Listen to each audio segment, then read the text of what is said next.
մենք խմբակցությունով ունենք նման որոշում։ Բայց տեղեկություններ կան, որ չի ներկայանալու եւ արդեն 17:00-ից Ես ինքս էլ ունեմ նման տեղեկություն, որ քաղաքացիական պայմանագիր խմբակցության ավականու անդամները տապալելու են նիստը, բոյկոտ, այսպես ասած, իրենց ասելով բոյկոտելու են, բայց հույսով եմ դեռ մինչև 5:30 մենք ժամանակ ունենք սպասելու, մինչև 5:30 սպասենք, տեսնենք։ Արդեն հայտնի է, թե իրենք ում են դիտարկում որպես քաղաքապետ, Արվեստի Մեխակյանի մասին է խոսքը, նույնիսկ Խոյ համայնքն են պատրաստվում միացնել եւ խոշորացնել Էջմիածինը, որպեսզի ինքը այդտեղ հնարավորություն ունենա քաղաքապետ ընտրվի, այնտեղի գրանցում ունի կարծես թե։ Բնականաբար Արվեստի Մեխակյանը եղել է Խոյ համայնքի համայնքապետը, այս համայնքների խոշորացումը բացառապես մենք դիտարկում ենք քաղաքական ենթատեքստում, բացառապես այլ խնդիր չկա, հակառակ դեպքում 21 թվին, եթե սա համայնքների շահերից ելնելով այս խոշորացումը 2021 թվականի ընտրությունների, թիմ ընտրությունների ժամանակ ինչու չխոշորացվեց, հակառակ դեպքում ինչու Արաքս համայնքը չի խոշորանում, չի միանում Վաղարշապատ համայնքին, եթե միայն Խոյն է միանում, այո, 17 գյուղական համայնքով։ Այսինքն դա արվում է, որ ընտրեն։ Այո, դա արվում է, որպեսզի իրեն կարողանան, իմ կարծիքով, բավարար ձայներ փորձեն ապահովեն, իրենց կարծիքով քաղաքացիական պայմանագրի կուսակցության կարծիքով իրենք այնտեղ ունեն որոշակի ընտրազանգված, որ իմ կարծիքով այդպես չէ, վստահ եմ, որ եթե այդ սցենարով գնաց ընտրություններ եղավ համայնքի, մենք դա բոլորս կտեսնենք։ Ստացվում է, որ իրենք կայանա, հետո ինչ է կանելու, ինչ է ընթացակարգի, ինչ է տեղի։ Ընթացակարգի մենք 1/3-ի պահանջով նաև եւս մեկ նիստ կպահանջենք նույն օրակարգով համայնքի ղեկավարի ընտրության մոտ օրերս մոտ 10 օրվա ընթացքում, եթե դա էլ չկայանա, ինձ թվում է արդեն իրենք այսօր նաև հայտարարել են տարբեր լրատվամիջոցներով, որ Արմավիրի մարզպետին նշանակելու են Վաղարշապատ համայնքի ժամանակավոր պաշտոնակատար։ Ես ուզում եմ ուղղակի հասկանամ այդ դեպքում ուր է իրանց փրայմ երիզները, այն ժողովրդական բաստիոնը, որ կար իրենք համայնքներում, Գյումրիում, Փարաքարում փրայմ երիզով ընտրեցին, այո, Գյումրիում ժողովրդի կողմից թեկնածուներ։ Տվյալ դեպքում ինչի էջմիածնեցիներին դա չեն հարցնում։ Ինչա էջմիածները այդքան չեն սիրում, թե գիտեն, որ Էջմիածնում իրենց ռեյտինգը բավականին ցածր, պատմական նվազագույնի է հասել։ Այսինքն իրենք բնականաբար ցանկացած Էջմիածնեցու համար եկեղեցու թիրախավորելը դա շատ ցավալի փաստ է եւ Էջմիածնեցիները իրենք տարբեր հարթակներում, թե մասնավոր զրույցներում, թե նորը Վեհապար Հայրապետին երբ որ գնացել էինք Զվարթնոց օդանավական դիմակայում, իրենց մեծ մասնակցությունն են ունեցել եւ վստահ եմ, որ շարունակել։ Բոլոր քաղաքներից առավել էջմիածնեցիները առավել զգայուն են եկեղեցու հանդեպ ցանկացած հարցի շուրջ։ Ինչ է կանելու որպես սա քաղաքական ուժի ներկայացուցիչ, որ ասում եք կա սցենար, որ Արվեստի Մեխակյանին վերեն նշանակեն ժամանակավոր պաշտոնակատար, հետո ընտրություններում ինքը հաղթի, որոնք են լինելու ձեր գործողությունը։ Չէ, ես չեմ ասում ինքը կհաղթի, ես ասում եմ դա իրենց սցենարն է։ Մենք ամենայն հավանականությամբ, եթե ավականու նիստերը տապալվեն մինչև սահմանված ժամկետը չլինի եւ նշանակեն ժամանակավոր պաշտոնակատար, այնուհետեւ պետք է համայնքների խոշորացումն անեն եւ տեղի ունենա արտահերթ ընտրություններ նախնական, այսպես ասած, լուրերով, դեռևս պարզ հաստատված չի պաշտոնական չի, նոյեմբերի 16-ին պետք է տեղի ունենա թիմ ընտրություններ։ Մենք ամենայն հավանականությամբ մենք մեր թիմով մասնակցելու ենք այդ ընտրությունների եւ Ոչ, ավականին շարունակում է, որքան գիտեմ աշխատել, որպեսզի համայնքի աշխատանքները չխաթարվի, մինչև նոր ընտրություններ, նոր համայնք։ Ես ինքս էլ դա չեմ կարողանում հասկանալ, որովհետև ստացվում է ժամանակավոր պաշտոնակատարը մի մարդ, որը նախ այս համայնքից չի, մինչև խոշորացումը, լավ, սենց։ Ոչ, Արվեստի Մեխակյանը Խոյ համայնքից է, Վաղարշապատ խոշորացված համայնքից չի, բացի այդ նա չի լինելու ավականու անդամ, չի ունենալու ձայնի իրավունք, այսինքն ստացվելու է մի պրոցես, որ ավականու նիստերը վարելու է մի մարդ, որ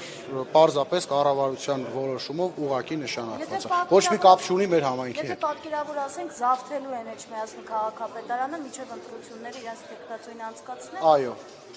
Ինչ այո։ Ինչ։ Ինչ այո։ Փորձելու են զավթեն, այսինքն կառավարության որոշումով նշանակելու են եւ շարունակեն իրենց աշխատանքը, ոնց իրենց քաղաքացիական պայմանագրով որոշել են։ Բայց մենք վստահ կարող եմ ասել, որ գործուն մասնակցություն ունենալու ենք եւ հասնելու ենք հաջողության։ Այդ սցենարի մասին ձեզ որտեղից է հայտնի։ Եվ հայտնի է դարձել հիմնականում մամուլից, նաև իրենց ԿՊ-ականներն են հենց մամուլով խոսել, ես ինքս տեսել եմ այսօր էլ հենց այդ սցենարի վառապացույցը նաև որ արդեն մոտ 10 րոպե անցել է նիստից, ոչ մի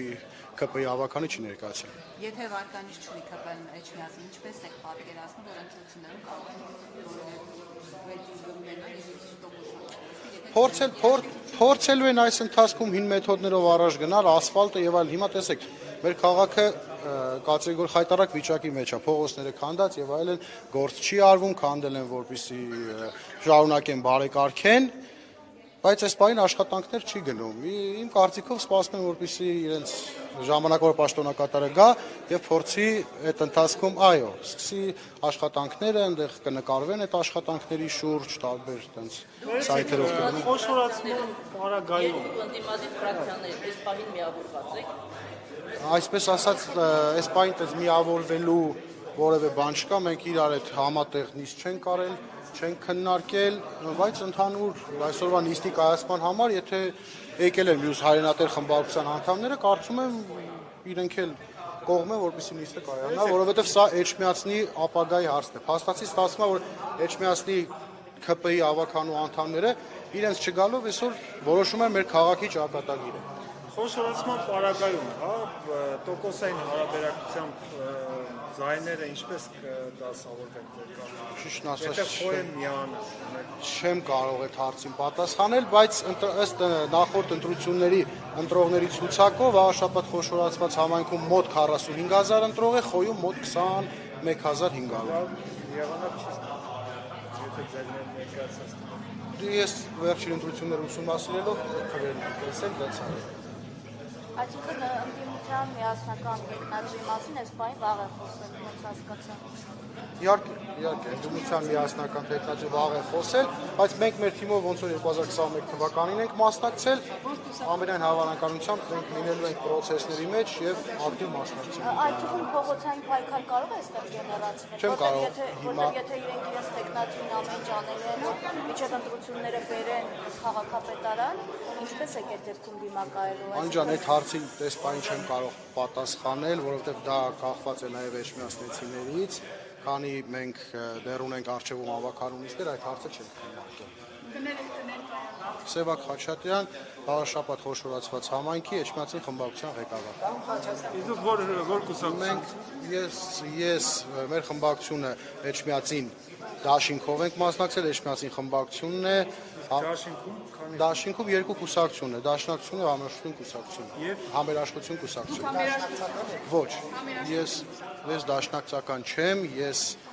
նորաստեղծ առաջ Աչակենտրոն կուսակցության կենտրոնական գործադիր կոմիտեի նախագահն եմ, բայց կուսակցությունը ստեղծվել է մի քանի ամիս առաջ, նախկինում էլ ես մասնակցել եմ որպես դաշինքի առաջնորդ, որպես անկուսակցական։ Դաշնակցության հետ կոալիցիայի դիմացել չեք մտածում, որ քննադատությունները որ կան դաշնակցության նվաց կարող է եւ ազդել Չեմ կարծում, որովհետեւ մենք 21 թվականին համագործակցության արդյունքում բավականին լավ ձայներ ենք ստացել մեր համայնքում։ Արտահերթ ընտրություններ։ Չէ, հերթական ընտրությունների ժամանակ ստացել ենք բավականին բարձր մոտ 38% ձայն ենք ստացել։ Հենց դաշինքով մասնակցության արդյունքում։ Եվ նշեցիք, որ զվարթնություն եք եղել, կաթոլիկոսի հիմնավորելիս, էլ ինչն է մնամանավարդի բակցիաները Էջմիածնեցիները պատրաստվում անել իաջակցություն դեպի Մենք նախորդ տարիներում էլ, երբ եկեղեցու դեմ որևէ ոտնձգություն եղել է, մենք արձագանքել ենք հենց խմբակցությունով, նաև Էջմիածնի Գիտեք, եկեղեցուն վերաբերող ցանկացած հարց դա վերկուսակցական հարց է, մենք երբեք կուսակցական քաղաքական հարթության մեջ չենք նայել դա, նայել ենք որպես մեր քաղաքը հայ առաքելական եկեղեցու հետևորդներ, փորձել ենք սատար կանգնենք հայ առաքելական եկեղեցուն եւ հենց հիմա էլ նոր ոտնձգությունների դեպքում պատրաստ ենք եւ անելու ենք։ Դուք հիմա որպես հավատացյալ, հա, առաքելական եկեղեցու հետևորդ ուզում եք իմանալ, հա, այն հարցերի պատասխանները, որոնք շրջանառվում են եկեղեցականների մասին։ Գիտեք, սենց պատասխանեմ այդ հարցի։ Բնականաբար յուրաքանչյուր հավատացյալ, յուրաքանչյուր հետևորդ հայ առաքելական եկեղեցու կփորձի այն հարցերը, որը բարձրաձայնում են, փորձի հետաքրքրություն կառաջանա, բայց ես կարծում եմ դա քաղաքական իշխանությունների խնդիրը չի, դա ինչպես Վեհապար Հայրապետն ասեց, եկեղեցու ցանկացած հարց իրենց ներքին կանոնակարգով է առաջնորդվում, եւ ես վստահելով հայ առաքելական եկեղեցուն, իրենց կարծիքը ինձ համար գերակա է։ Ժամանակին Փաշինյանը Վեհապարի հետ սելֆի էր անում։ Դրանից հետո մենք տեսել ենք վերջերս եկել պատարագի էր մասնակցում, այսինքն ինչու հիմա հիշեց այն ժամանակահատվածում, երբ Էջմիածինը առասարակ թիրախավորված է։ Գիտեք, սկսում են ասել, որ Էջմիածինը հայկական չէ։ Ինչու հենց այդ ժամանակահատվածում։ Գիտեք, ընդհանրապես Փաշինյանի գործողությունների մեջ փորձել գտնել տրամաբանություն մի փոքր անշնորհակալ գործ է եւ անհասկանալի։ Ես կարծում եմ ուղղակի այս տարիների ընթացքում իրենք միշտ փորձել են թիրախավորել եկեղեցուն։ Այնպես չէ, որ այդ սելֆի անելու ընթացքում իրենք, այսպես ասած, եկեղեցու հետ ունեցել են շատ սերտ հարաբերություններ։ Իրենք գիտեն, որ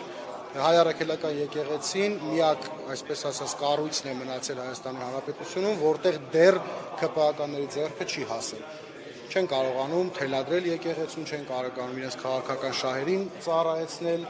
Հիմա փորձում են դա իրագործել։ Նշեցիք, որ հավատացյալները ինչ-որ փուլում այդ հարցի պատասխանը կփորձեն ստանալ։ Դուք անձամբ ուզում եք ստանալ Վեհապարից այդ հարցի պատասխանը, թե ոչ։ Ես նույնիսկ, այսպես ասած, ես Վեհապարին նման հարց չեմ տա, ես դա չեմ համարի բարոյական, տալ նման հարց ամենայն հայոց կաթողիկոսին եւ ցանկացած բարձրաստիճան հոգեվորական։ Այդ հարցը ես կոռեկտ չեմ համարում, որովհետեւ չի կարելի։ Ես գտնում եմ այդպես չի կարելի նման հարց ընդհանրապես տալ։ Այսինքն դա փակ թեմա է, չանդրադառնալ դրան, դրա կողքով անցնել, չտեսնել։ Ոչ թե չանդրադառնալ դրա կողքով անցնել, այլ դա իշխանությունների կողմից բերած կեղծ օրակարգ է, որը պարզապես պետք չէ սպասարկել այդ օրակարգը։